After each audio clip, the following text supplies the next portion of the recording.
ዲናር ተሸጦ ለድሆች ለምን አልዋለም ነበረ ብሎ የጌታንና የማርያም ባለሽቷን መንገድ ኮነነ። በኩነኔ መንገድ አየው። ግን መጽሐፍ ሲነግረን ሌባ ስለነበረ ነው ይላል። መንገድ ዳር የወደቀ ትውልድ ምንጊዜም ፍሬ ማፍራት አይችልም። አፈራለሁ ብሎ እንኳ ቢደክምም ውጤቶቹ እሱኑ በሚመስል የሚተካ እንጂ ዘመንን፣ ጊዜን፣ ሰዓትን፣ መክበድን የሚያቃልል አይደለም። ጭራሽ የሚከብድ ነው። እግራችን እንዲያዝ፣ ኑሯችን እንዲያዝ፣ ቤታችን እንዲያዝ፣ መንገዳችን እንዲጨልም ይታገላሉ። ይሄ ነው መንገድ ላይ የወደቀ ትውልድ። እርግጥ ነው ብዙ ዘመን ወደ ቤተ ክርስቲያን መጥተናል። ግን ችግሮቻችን፣ የበረከት ጉድለታችን፣ የመንፈሳዊ ሕይወት ጽናታችን ሲታይ የተዘበራረቀ። የሚሰማ ጆሮ ያለው ይስማ ብሎ ጮኸ። ኃይለኛ ድምፅ ነው ያሰማው። የሚሰማ ጆሮ ያለው ምን ይበላል? ይስማ ብሎ ጮኸ። አንዱ ፍሬ 100። መቼ ይሆን 100 የምናፈራው? ይመስለናል። አሁን እንግዲህ ወዲህ እያፈራን የምንሄድ ይመስለናል። ቃልቻው አልበዛም፣ ጠንቋይ አልበዛም፣ አስትሮሎጂው አልበዛም። ዛሬ 2 የሚያስፈሩ አደጋዎች አሉ። አንደኛው ክርስቶስን የማያምኑ አረመኔዎችና ሁለተኛው በክርስትና ስም ውስጥ ያሉ አረመኔዎች።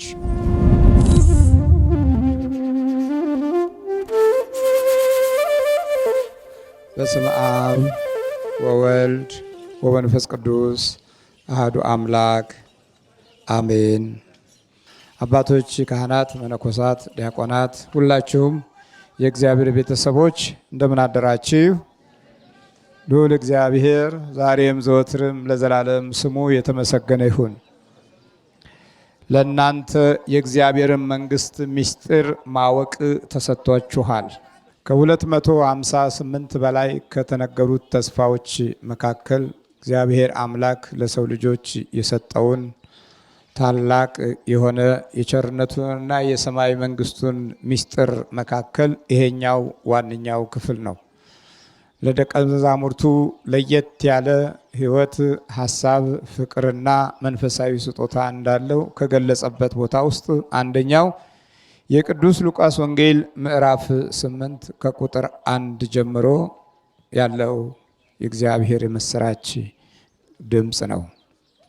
ለእናንተ የእግዚአብሔር መንግስት ማወቅ ምስጢሩን ማወቅ ተሰጥቷችኋል በማለት ለደቀ መዛሙርቱ የተለየ ሰማይ ክብሩን ሲያጎናጽፋቸው እናያለን። በምድር ላይ ካሉ ውስብስብ ችግሮች የእግዚአብሔር መንግስት አለማወቅ የሚያመጣው መከራና ችግር ከዘር ወደ ዘር ተላልፎ የሰው ልጅ ጠቅላላ ፍዳ እስከሚሆን ድረስ የሚያስኬድ ጎዳናን ይሄዳል ዓለማችን። የእግዚአብሔርን ምስጢር አለማወቅ በአኗኗራችን ውስጥ ላሉት ውድቀቶች እና በፕሮግራሞችን ውስጥ ያሉትን እንከኖች ለማገናዘብ እድሉን እናጣለን። ከእግዚአብሔር መንግስት ምስጢር አንዱ ነገሮችን የምንለይበት መንፈስ ማግኘት መቻል ነው። ነገሮችን የምንለይበት መንፈስ። ደቀ መዛሙርቱ ከሌላው የተለዩት ነገሮችን የሚለዩበት መንፈስ ያገኙት ጸጋ ነው። ቤተ ክርስቲያን ነገሮችን የምትለይበት መንፈስ ስታጣ ዓለም ውስጥ ያለው ክፋት፣ ተንኮል፣ ውርደትና ጠማማ ባህሪያት ስር ሰደው መኖሪያ እስኪሆኑ ድረስ እንፈተናለን። ለእናንተ የእግዚአብሔር መንግስት ማወቅ ምስጢር ተሰጥቷችኋል። እስቲ ከመጀመሪያው ከሉቃስ ወንጌል ምዕራፍ 8 ዛሬ ከተነበበው መነሳት እንሞክር። ቃሉ እንዲህ ይላል። ሉቃስ 8 ቁጥር 1 ላይ ከዚህ በኋላ እየሰበከና ስለ እግዚአብሔር መንግስት የምስራች እየተናገረ በየከተማይቱ በየመንደሩም ያልፍ ነበር። 12ቱም ከእርሱ ጋር ነበሩ። ከክፎች መናፍስትና ከድዌም ተፈውሰው የነበሩ አንዳንድ ሴቶች፣ እነርሱም 7 አጋንንት የወጡላት መግደላዊት የምትባል ማርያም፣ የሄሮድስ አዛዥ የኩዛ ሚስት ዮሐናም ሶስናም ብዙዎችም ሌሎችም ሆነው በገንዘባቸው ያገለግሉት ነበር ይላል። በምናቸው ነው የሚያገለግሉት? በገንዘባቸው ያገለግሉት ነበረ። ባላቸው ሁሉ ይሳተፉ ነበረ ለአገልግሎቱ። ዛሬ የዚህ እናንተ እንደምታከናውኑት እዚህ ከክፉ መንፈስ ጋር እኔ ስታገል፣ እናንተ ደግሞ ቤተክርስቲያኒቱን ባላት ኢኮኖሚ በሚገጥማት ችግር ትሳተፋላችሁ። በኢኮኖሚ ጎደለ የተባለው ላይ ታሟላላችሁ። ልክ ያ ሁኔታ ነበረ በዛ ዘመን ውስጥ። በመግደላዊት ማርያም 7 አጋንንት የወጡላትም በጣም ደግሞ የሚገርመው የሄሮድስ አዛዥ የኩዛ ሚስትም የክርስቶስን ጸጋና ሞገስ ተቀብላ አትለይም ነበር። ዋናው ማለት ነው የቤተ መንግስቱ አዛዥ የሆነው ዮሐና ክርስቶስን ተቀብለዋለች፣ ወደዋለች፣ አፍቅረዋለች። ክርስቶስ ሲመጣ የማይማርከው ነገር የለም። ክርስቶስ ሲሰራ የማይማረክ ማንም የለም። በትልቅነትም ያሉ በትንሽነትም ያሉ አጋንንት የጣላት የነበረችው መግደላዊትም እዚህ አለች። የሄሮድስ አዛዥ ሚስትም አለች፣ ከክርስቶስ ጋር ናት። እነሶስናም በኢኮኖሚ የዳበሩና ባላቸው ሀብት የላቀ ደረጃ ላይ የደረሱ ሁሉ ከእርሱ ጋር ነበሩ የሚለው በገንዘባቸው ያገለግሉት ነበረ። ክርስቶስ ሰማያዊ ስጦታን ሲሰጥ እነሱ ደግሞ ምድራዊ በረከቶችን ያካፍላሉ። እንዲህ ነው ማህበራዊ ግንኙነቱ። ይሄ ነው። ክርስቶስ ሰማያዊ ምስጢር ሲገልጽ እነሱ ደግሞ ከጎኑ በተለያየ አይነት ሁኔታ ለተራቡት፣ ለተጠሙት፣ ለወደቁት፣ ወደ እርሱ ለሚመጡት፣ ትራንስፖርት ላጡት፣ መጓጓዣ ለሌላቸው ያገለግሉ ነበር። በገንዘባቸው ያገለግሉ ነበር። እንደዚህ በማገልገሉም ይሁዳ ተሾመ። የገንዘብ ሚኒስቴር ሆኖ በጌታ ፊት ትልቅ ሹመት አገኘ። ግን ሌባ ነበር። የይሁዳ ሌብነት ዛሬ በጣም ለቤተ ክርስቲያን አደጋ ሆኖ እስኪዘልቅ ድረስ የምንፈተንበት አደጋ ሆኗል። የገንዘብ መኖር ይሁዳን አፈራ። እስቲ በዚያ በኃላፊነትህ ታመን ብሎ የኃላፊነት ድርሻ ሰጠው። እሱም ከከረጢት ውስጥ ይወስድ ነበር። ማርያም ባለሽቱዋ እንኳ ሳይቀር ብልቃጥ ሰብራ በጌታ ፊት የበረከት ስራ መስራት ስትጀምር እንዴ አለ። ለምን? የሚያደላው ለተሰለፈበትና ለተገዛበት ህይወት ልቡ ለተማረከበት ነገር ነበርና በጌታ አልተማረከም ውስጡ እና በገንዘብ ያዥነቱ ላይ ያለው ፍላጎት እየጨመረ ሲመጣ ይሄ እኮ በከንቱ ባከነ ይሄ ሽቶ ለ300 ዲናር ተሸጦ ለድሆች ለምን አልዋለም ነበረ ብሎ የጌታንና የማርያም ባለሽቷን መንገድ ኮነነ። በኩነኔ መንገድ አየው። ግን መጽሐፍ ሲነግረን ሌባ ስለነበረ ነው ይላል። ለድሆች ተገዶላቸው ሳይሆን ምን ስለነበረ ነው አለ? ሌባ ስለነበረ ነው። የዛ ዘመን ስርቆት ዛሬ ሁለንተናዊ ፈተና በመሆን ቤተ ክርስቲያንን ሾልኮ የገባ የዲያብሎስ መሰሪያ አቅጣጫ ሆኖ ታሪኩ እስከ ዛሬ ድረስ በእንከን ይኖራል። እግዚአብሔር ማስተዋሉን ይስጠን። ዲያብሎስ ሾልኮ ያስገባል። ክርስቶስን ለማየት የተጠቀመበት ክፉ መንፈስ በፊት አየ የእግዚአብሔር ልጅ ሆይ ልታጠፋኝ እንዴት ትመጣለህ እያለ ይሸሽ የነበረው መንፈስ ቀጥታ በይሁዳ በኩል መመልከት ጀመረ። አሳልፌ የምሰጠው ሊሆን የሚችል በዚህ ሰው በኩል ይሆናል ብሎ ይሁዳን ተጠጋው። ይህም በገንዘብ የማገልገል ባህሪያት ውስጥ ሌሎቹ በገንዘብ ሲያገለግሉ ከውስጥ ያለው ደግሞ በገንዘብ ምክንያት ሕሊናውንና ልቦናውን ማስተዋሉን ሲያጣ እናገኛለን። እና እዚህ የምናየው ቅዱስ ቃል የሄሮድስ አዛዥ የኩዛ ሚስት ዮሐናም ይላል በገንዘብ ታገለግል ነበረ። የሄሮድስ አዛዥ የኩዛ ሚስት በክርስቶስ ፍቅር ተይዛለች። ትልቅነትን በአግባቡ ካልተነዳ ነው፣ በክርስቶስ መንገድ ካልመራ ነው አደጋው በጣም ሰፊ ነው። ይሄ ማዕረግ፣ ስልጣን የሚባሉ ነገሮች ዘመናዊ የማደንቆሪያ ጠባያት አሉት። ማዕረግ በክርስቶስ መንፈሳዊ ጥላ ውስጥ ዝቅ ማለትንና የበረከት ተስፋን ለሌሎች መዋል በማያስችል ሁኔታ ውስጥ ከተያዘ ጉዳቱ ሁሉንም በአንድ ዘመን ውስጥ ያደቃል። በጣም አደገኛ ነው። የማስተዋል መንፈሳዊ መርሆችን ብቻም ሳይሆን ስጋዊ አካሄዶችንም በራሱ ጠልፎ የማጥፋት ጠባያቶች አሉት። በአኗኗራችንም ሆነ በቤተሰባዊ ታሪካችንም ላይ የራሱ የሆነ የማፈንገጥ ገጽታ ይታይበታል። ያንን ለመከላከል የክርስቶስ መንፈሳዊ ጉዞ ያስፈልገናል። ስለዚህ የሄሮድስ ሚስት የሄሮድስ አዛዥ ሚስት ኩዛ የኩዛ ሚስት ከክርስቶስ ጋር በነበረችበት ጊዜ ሕሊናዋን ሙሉ በሙሉ ስለሰጠች ያ ታሪካዊ ዳራዋ በዚህ በመጽሐፍ ቅዱስ ውስጥ በክብር ተቀምጧል። ለክርስቶስ አገልግሎት የሚውል ሕይወት ስለነበራት እሷን የሚያዩ ሰዎች ሁሉ በበላይነት የነበሩ በሙሉ ክርስቶስን ያገለግሉ ነበር። ክፉ መንፈስ ብዙ ድሆችን ከመያዝ አንድ ትልቅ የባለስልጣንን ኃይልና አካል መያዝ ይሻለዋል። ከዛ በኋላ ብዙዎችን ለማጥፋት የሚችለው በዛ ባለው ስልጣን ልክ ነው ማለት ነው። ብዙ ወደ ታች ያሉ ሰዎችን ከመያዝ ብዙ ወደ ላይ በእውቀት ከፍ ያሉትን ሰዎች ቢይዝ በዘመን በጊዜ ዝቅ ካሉት ሰዎች የበለጠ ብዙ የሚወድቁ ሰዎችን ሊያፈራ እንደሚችል ክፉ መንፈስ ያምናል።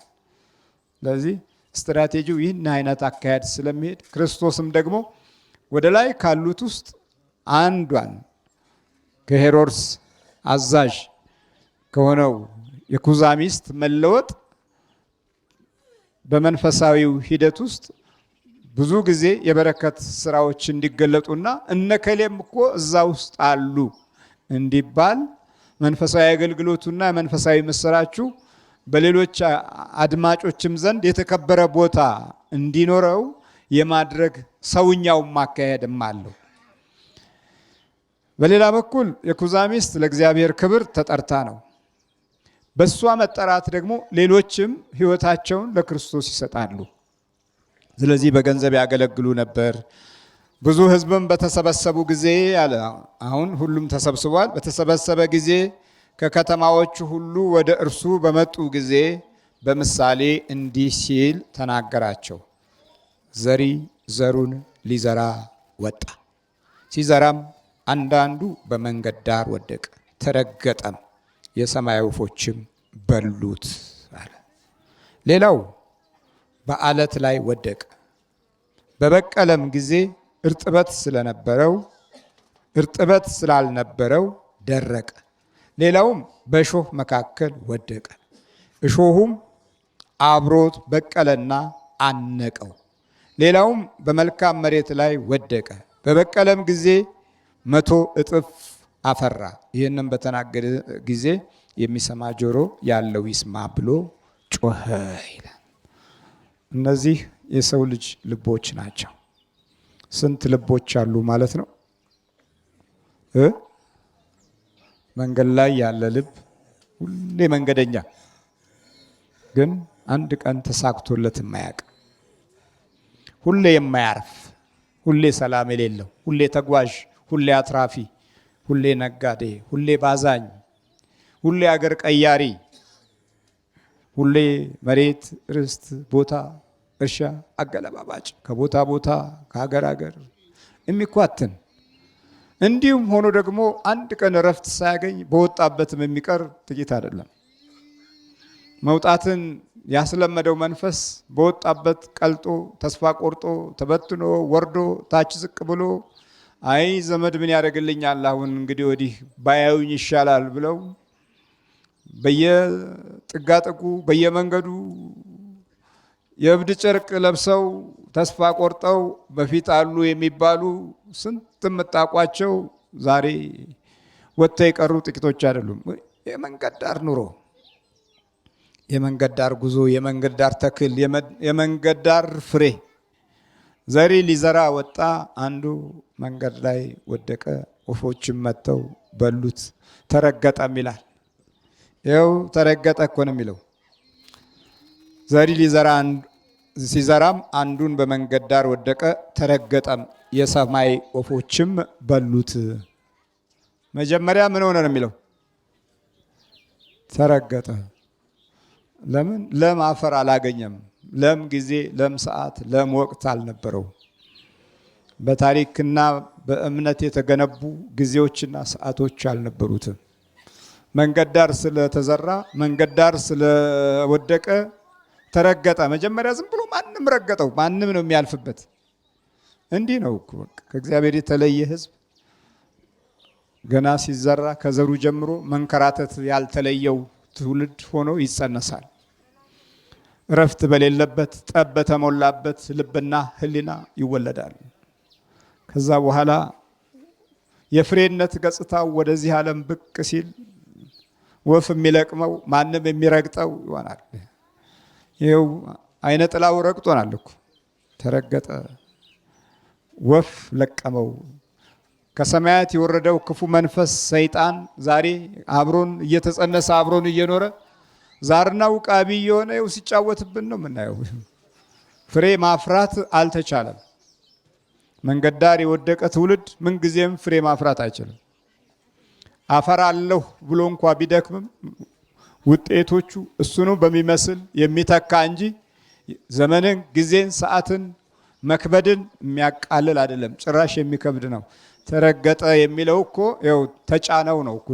ሌላ ረገጠው፣ ሌላ በላዩ ላይ ቆመበት፣ ሌላ ሊሆን በሚገባው ሳይሆን ሊሆን በማይገባው ሁኔታው ስለሚገኝ ሌላ ረገጠው። በቃ እሺ፣ ይሄንን እስቲ በራሳችን ሕይወት ውስጥ ዘር ብለን እንመልከት። መንገድ ዳር ወደቀ። 95% የኑሯችን ግንባታዎች ምንም አልን ምንም ከመንገድ ያለፈ አይደለም። የትኛውም ዓለም ትልቁ ትንቅንቁ መንገድ መስራት ነው። ጥሩ ነው። ይሄ ቆንጆ ነው። ግን በዛ መንገድ የሚመጡ ነገሮች ሁል ጊዜ በአስተሳሰባችንም ሆነ በአካሄዳችን ውስጥ ያላቸውን ምስጢራዊ የክፉ መናፍስት አደጋዎችን የምንገነዘብበት የእግዚአብሔርን መንግስት ምስጢር የምናውቅበት ህይወት ብዙም የለም እና መንገድ እንሰራለን። በጣም በጎ ቆንጆ። ግን የህይወታችን አኳኋን መባዘን ያልተለየው ሁሉም የሚረግጠው የመናፍስት ኃይል ሁሉ በላያችን ላይ የሚያርፍብን ሆነን ተገኝተናል። ስለዚህ የምናፈራው ትውልድ አሁን አይነ ጥላ ይዞታል። ዘሪ ሊዘራ ወጣ። ዘሩ ከጥንት ጀምሮ የነበረ ነው። ከአምላኪ ቤተሰቦች የተገኘን ገድለ ቅዱሳንን እንሰማለን። የሚያነቡልንም ሰዎች አልጠፉም። ግን የቅዱሳን መንፈስና ኃይል ኑሯችን ውስጥ አልገባም። ስለዚህ ህይወታችን መንገድ ላይ ነው ያለው። ፍሬ ማፍራት አልቻልንም። ፍሬም ማፍራት እንዳንችል እንቅፋቱ እጅግ በጣም እየጨመረ ነው የሚመጣው። አንድ ላይ የተረገጠ ህዝብ ፍሬ አይስማማውም። ፍሬ መሆን አይስማማውም። ፍሬ ሆኖ የሚገኝ ትውልድም አይጥመውም። በአምልኮት መንፈሳዊ ጽድቅ ውስጥ የምንኖርበትን ህይወት ለመግለጽ የምንችልበት ጸጋ እንኳ ቢኖር ያንን ጸጋ የሚቀበል አይኖርም። ለምን? ሁሉም መንገድ ዳር የተወለደ ነው። በመንገድ ዳር የተወለደ ትውልድ እውነትንና መንፈሳዊ ኃይል አይረዳም፣ አይገነዘብም። ለምን? ረገጠው፣ ወፎች በሉት ይላል። 2 ጊዜ ተጎድቷል። በመጀመሪያ ተረግጧል። የተራቆተ ፍሬ ነው። በለም መሬት የለበሰ ጸጋ የለውም። በቅሎ ፍሬ ለማሳየት ኃይል የለውም። የወደቀው መንገድ ላይ ነው። ያቺ ፍሬ መንገድ ላይ መውደቋ ደግሞ መራቆቷን ያሳያል። ማንኛውም መንገደኛ በሚሄድበት ጊዜ ረግጧታል። ልክ ህይወታችንና ነፍሳችን የዚህ አይነት ባህሪያት ይታይባታል። ዓለም በየጊዜው የሚቀያይረውን ባህሪ ተከትለን ሁል ጊዜ የራሳችንን ኑሮ እንፈልጋለን። እስከ ዛሬ ድረስ ግን አላገኘነውም። ሰው የራሱን ኑሮ በመፈለግ ማብቂያና መቋጫ ያጣበት ጊዜ ሰዓት ቢኖር አሁን እኛ በዚህ በ21ኛው ክፍለ ዘመን ያለነው ትውልዶች ነን። ፍሬ የመሆን እድሎቻችን መራቆት የበዛበት ነው። የሚረግጠን ኃይል ደግሞ ሩቅ አይደለም። ምቀኛው አብሮ የተማረ ጓደኛ ነው። አብሮ ያለ እዛው ጎረቤት ቤተሰብ ወደፊት የምትሄድበት መንገድ መከራ እንዲበዛበት ይመኝልሃል። ከቤትህ ከንብረትህ ውስጥ አዘንተኛና የተቃወሰ ህይወት እንድትመራ በመናፍስት ያሳድዱሃል። ለምን ሲባል መጀመሪያውኑ መንገደኛ ትውልድ ነው። ዝም ብሎ መንገድ ላይ የወደቀ ነው። በመንገድ ላይ የኖረ ነው። የመንገድ ላይ ህይወት ነው። መንገዱ ወደ ቅድስት እግዚአብሔር አምላክ ቤት የሚመራና የሚወስድ አይደለም። አወዳደቃችን መልካም ዘር ሆኖ ሳለ ዘሪው እኮ ከጥሩ ፍሬ አንስቶ ነው መዝራት የጀመረው። ከጥሩ መንፈሳዊ አባቶችና ጸጋ ከነበራቸው ወገኖች ተገኘን። ግን መንገድ ላይ ስለተወለድን ማረፊያ መንፈሳዊ ትዕግስት፣ ጸጋና ሞገስ በሌለበት ሕሊና ውስጥ ስለተፈጠርን በዚህ ሂደት ውስጥ አርቀን ለማሰብና ለማስተዋል እድሉን እስክናጣ ድረስ ተፈተንን። ስለዚህ የሚረግጠን በዛ ማለት ነው። የሚረግጠን የበዛ ጠላት ደግሞ ያው ያዞርብሃል፣ አዚም እንዲረታብህ ያደርጋል። መናፍስቱ እንኳ ፈርቶ በምድረ በዳ የተቀመጠውን ድፍረት የምንሰጥ ወገኖች ሆነናል። አፍዘው አደንግዘው የሚለውን ኃይል ለሰይጣን ጉልበት የሚሰጥ ቃል እና ድምፅ ኖሮን የዚህን የጠላታችንን ክፉ ኃይል አጋዥ በሆነ ልብ ውስጥ እግራችን እንዲያዝ፣ ኑሯችን እንዲያዝ፣ ቤታችን እንዲያዝ፣ መንገዳችን እንዲጨልም ይታገላሉ። ይሄ ነው መንገድ ላይ የወደቀ ትውልድ። መባዘን የበዛበት ወጥቶ ደክሞ ሮጦ ጧት ባዶ የሚሆን ወይም ቀን ሲደክም ውሎ ማታ ባዶ የሚሆን ባዶ የሚያደርገው ኃይል ገብቶ አጨንጋፊ የሆነ መንፈስና ኃይል ገብቶ መከራ የሚያሳ ይሄ ነው እኮ መንገድ ላይ የወደቀ ዘር። ከዛ ወፎች በሉት አይደለም የሚለው። ታዲያ ምን በላን እኛ? አይነ ጥላው ወፍ እኮ ነው።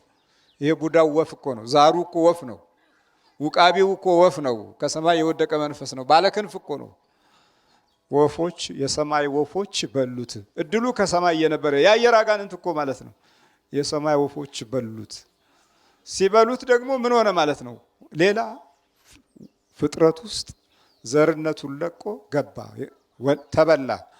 አሁን ልክ እንደዚህ ነው። ቡዳ በላት ይባል የነበረው ነገር አሁን አይነ ጥላም በላን፣ ውቃቢም በላን፣ መተትም በላን። ሁሉም ይሄ ቡዳ በላው ሲባል በአብዮቱ ዘመን አተረጓጎም ምንም ቦታ ያልተሰጠው እጅግ ዝም ብሎ እንደው ጆክና ቀልድ በሚመስል ሁኔታ የታለፈ ነበር። እነ ሌኒንም ይህንን ሲተረጉሙ ቅዠት ነው ብለው ነበር። ግን እነሱ ይመሩበት የነበረው እሱ ራሱ መንፈሱ ነው። እና በሚገርም ሁኔታ የመናፍስትን ዓለም ከቅዱስ ቃሉ አንጻር ስለረሳን መንገድ ላይ የወደቀ ዘር ሆነን በዛን። መብዛታችን በራሱ ደግሞ ከፍሬ ጋር አይደለም የበዛ ነው፣ ተበልተን የበዛ ነው። ተበልተን ውስጣችን ተሟጦ ነው የተወለድ ነው። በጸጋ የተወለዱትማ ከመላእክት ጋር እየተገናኙ በመንፈሳዊ ተስፋ ውስጥ ገና ከሕፃንነታቸው ለበረከት እየቆሙ የበረከት ሰዎችም ቢያንስ ይኖራሉ። እንደው በጣም ቢያንስ ትንሽ ይኖራሉ። ዛሬ ግን እንደዛ አይደለም ይሆን። ሁሉም በመንገድ ዳር በወፍ የተለቀመ ሕይወትና ልብ አለው። አካሉና ሞዴሉ ብቻ ነው። እርግጥ ነው ብዙ ዘመን ወደ ቤተ ክርስቲያን መጥተናል። ግን ችግሮቻችን፣ የበረከት ጉድለታችን፣ የመንፈሳዊ ሕይወት ጽናታችን ሲታይ የተዘበራረቀ። ዛሬ አለን ስንባል ነገ የለንም። ዛሬ ወዳጆች ነን ስንባል ነገ ጠላቶች ነን። ዛሬ ባራኪዎች ነን ስንባል ነገ ረጋሚዎች ነን። እንደውም ነገ አይደለም ከሰዓት የሚለወጥ ልብና ባህሪ ነው ያለን። አየህ፣ ወፍ የበላው ልብ፣ ወፍ የበላው ሕይወት፣ ወፍ የበላው ኑሮና ትውልድ ልክ እንደዚህ ነው። መንገድ ዳር ወደቀ። ሁለተኛው ሁለተኛ ሌላውም በአለት ላይ ወደቀ በቀለም።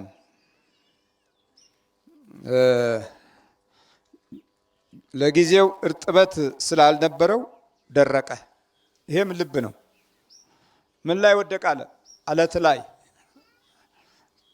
ብዙ ጊዜ ወደዚህ ወደ እግዚአብሔር ቤት ስንመጣ የሚከተሉት አካሄዶች አሉ። አንደኛ የምንሰማውን ነገር መርጠን ነው የምንሰማው። ሁለተኛ የሚወቅሰን ነገር ላይ ትኩረት አንስጥም። ምን ይላል ነው የምንለው። የምንገሰጽበት ቦታ ላይ እናጉረመርማለን። ከዛ በኋላ በራሳችን ሕይወት ውስጥ ያለውን መንፈሳዊ ገዥነትን የምንቋቋምበትን ጸጋ ሳናገኝ ከቤተ እግዚአብሔር ልቦናችን ሳይነካ እንመለሳለን።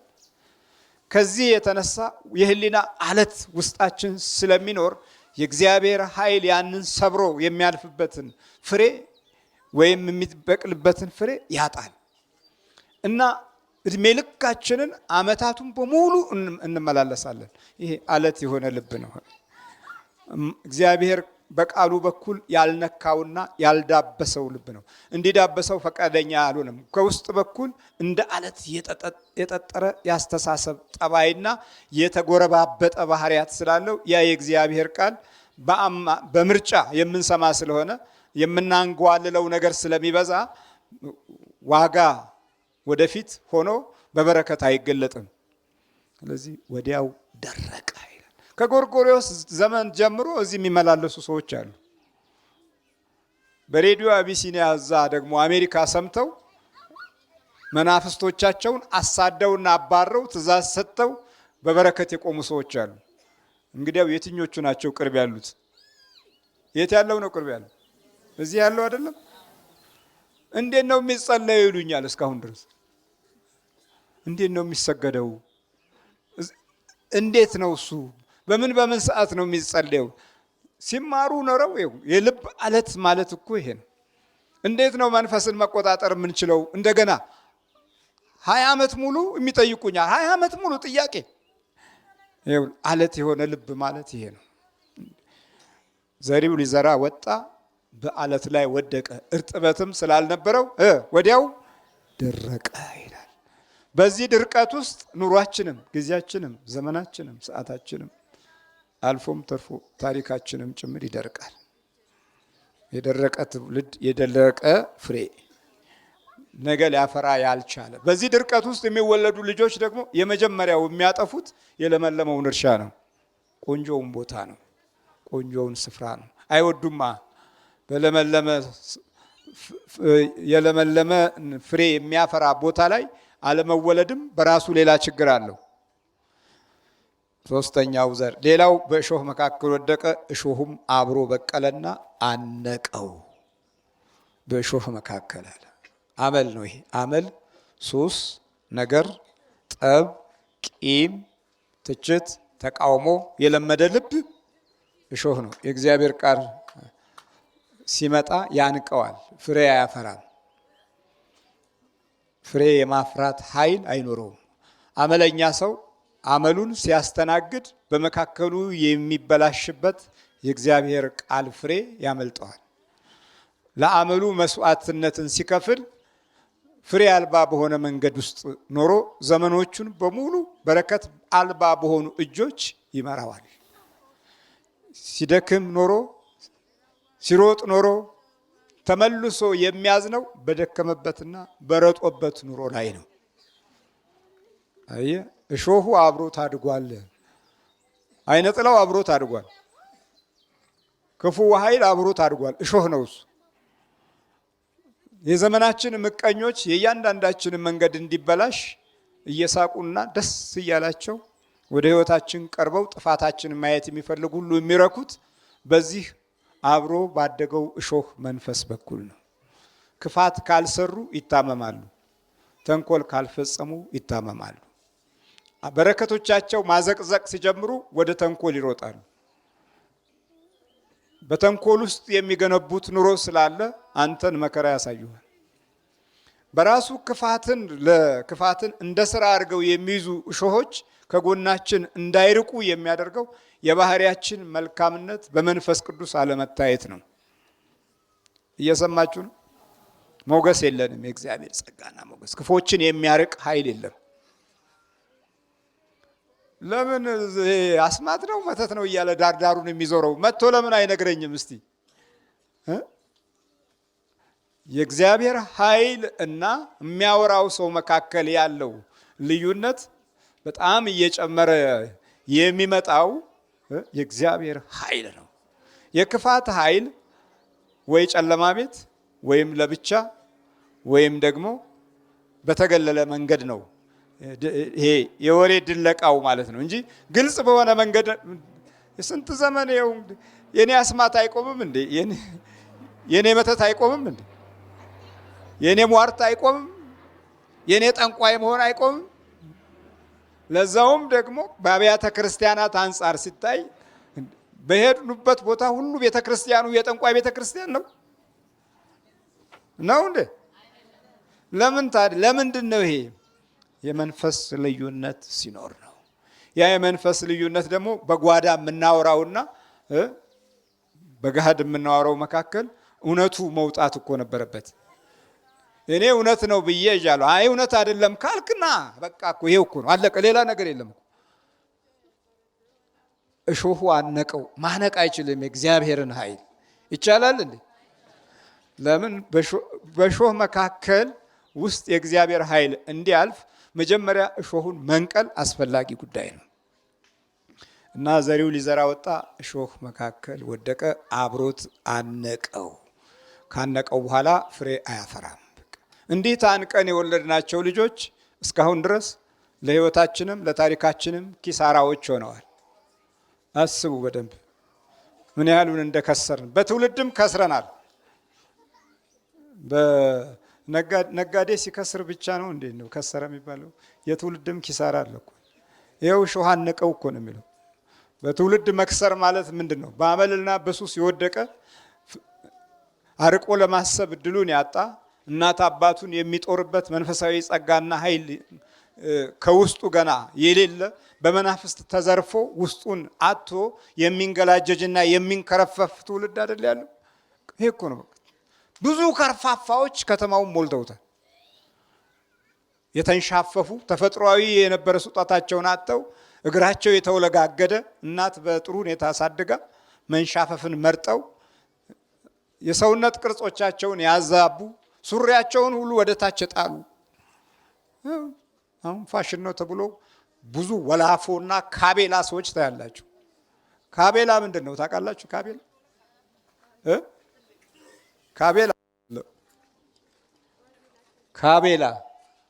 ካቤላ ማለት አህያ ወይም ፈረስ ረጅም ጊዜ ቆይተው የዚህ የጣታቸው እንዲህ ሲወላገድ ይቆረጣል። በማጋል ወይም በዘመናዊ እንትን ሊቆረጥ ይችላል። ያ ካቤላ ይባላል። ካቤላ ሆነ ማለት ነው። ምንድነው? ለጭነት አይመችም፣ ስለሚንሻፈፍ በቀላሉ ይወድቃል። እና ዛሬ ትውልዳችንም ቀበቶውን ታች አድርጎ የፓንቱን እንትን ወደ ላይ ገልጦ ሲወላገድ ታዩታላችሁ። ምንድን ነው ሲባል ፋሽን ነው ይላል። ይህንን ያፈራ ነው። እንግዲህ ይኸውልህ ኪሳራ ማለት ይሄ ነው። መክሰር ማለት ይሄ እንዲህ አይነቱ ነው። ነገ ይሄ በየትኛውም ቦታና ስፍራ በማዕረግም ይሁን በስልጣን ቢመደብ ፍጹም የለየለት ሌባና ክፉ ነው። ዙሪያውን አስተውሎ የማሄድ ነው። እሾሁ አብሮ ታደገ፣ ፍሬም ሊያፈራ አልቻለም። የመጨረሻው አራተኛው በመልካም መሬት ላይ ወደቀ፣ 100 ፍሬ እጥፍ አፈራ። ይህንም በተናገረ ጊዜ የሚሰማ ጆሮ ያለው ይስማ ብሎ ጮኸ። ኃይለኛ ድምፅ ነው ያሰማው። የሚሰማ ጆሮ ያለው ምን ይበላል? ይስማ ብሎ ጮኸ። ተናግሮ መጨረሻ ላይ ጮኸ። የጌታችን ትልቁ ይሄ ነበረ። ጮኸ። ለዚህ አይነት ነበረ። 100 ፍሬ ያፈራል። አንዱ ፍሬ 100። መቼ ይሆን 100 የምናፈራው ይመስለናል? አሁን እንግዲህ ወዲህ እያፈራን የምንሄድ ይመስለናል። ቃልቻው አልበዛም፣ ጠንቋዩ አልበዛም፣ አስትሮሎጂው አልበዛም እያልን ጋዜጣው እያንዳንዱ ጋዜጣ የጥንቆላ መንገዶችን እየመራ ነው። ዓለም አቀፉ የኢንተርኔት ገጽታም የዛኑ ያህል ጉርብትናና ወዳጅነት የቤተሰብን ፍቅርና ግንኙነትም ሰርዟል። ሁሉም እዛ ሮም ሳይ ሁሉም ባቡሩም ላይ ሆኖ ምኑም ላይ ሆኖ ግማሹ ሞባይል ግማሹ ምናምን የሚጫወትና የሚያወራ የለም። ሁሉም የሚቆረጉር ነው በሙሉ። በዚህ መንፈስ የተጠመደ ስለሆነ መቶ ፍሬ ያፈራ ነው የሚለው። የኛ ፍሬ ግን ያው እንግዲህ የሚበልጠው ጭንጫ ላይ የወደቀው እሾህ ላይ የወደቀው መንገድ ላይ የወደቀው በብዛት በዛ። እንዲህ አይነት ልቦች በስተዋል። አንድ ብቻ ናት። ያችም ደህና መሬት ያገኘችው አንዷ ፍሬ ናት። ያቺ አንዷ ፍሬ የተከበበችው ደግሞ በእሾሁ በጭንጫውም ልብ በመንገድ ላይ በሚነጉድ ልብና ህሊናም እንግዲህ የሚበዛው ሶስቱ ከፍተኛውን ቦታ የሚይዙት እነዚህ ናቸው። እቺ አንድ ፍሬ 100 ፍሬ የምታፈራበት ጊዜና ዘመን ይናፍቀናል። ብዙዎቻችንም ይሄው ናፍቆታለን። መቼ ነው መልካም ፍሬና መልካም ትውልድ የሚኖረን የሚለው ሐሳብ የብዙዎች መሪዎችም ጭምር ስጋት ሆኗል። ዛሬ የቤተሰብ ብቻ አይደለም፣ መሪዎችም በመስጋት ላይ ናቸው። ለምን?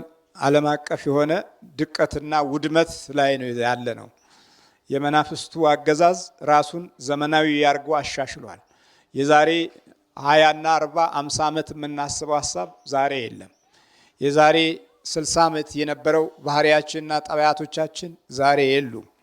አልፎ አልፎም ስብዕና እየተረሳ ብዙ አረመኔነት ወይም ወደ አውሬነት የመቀየር ጠባያቶቻችን በጣም እየጨመሩ መጥተዋል። በዚህ ሂደት ውስጥ ደግሞ መልካም ፍሬ ለመጠበቅ ያስቸግረናል።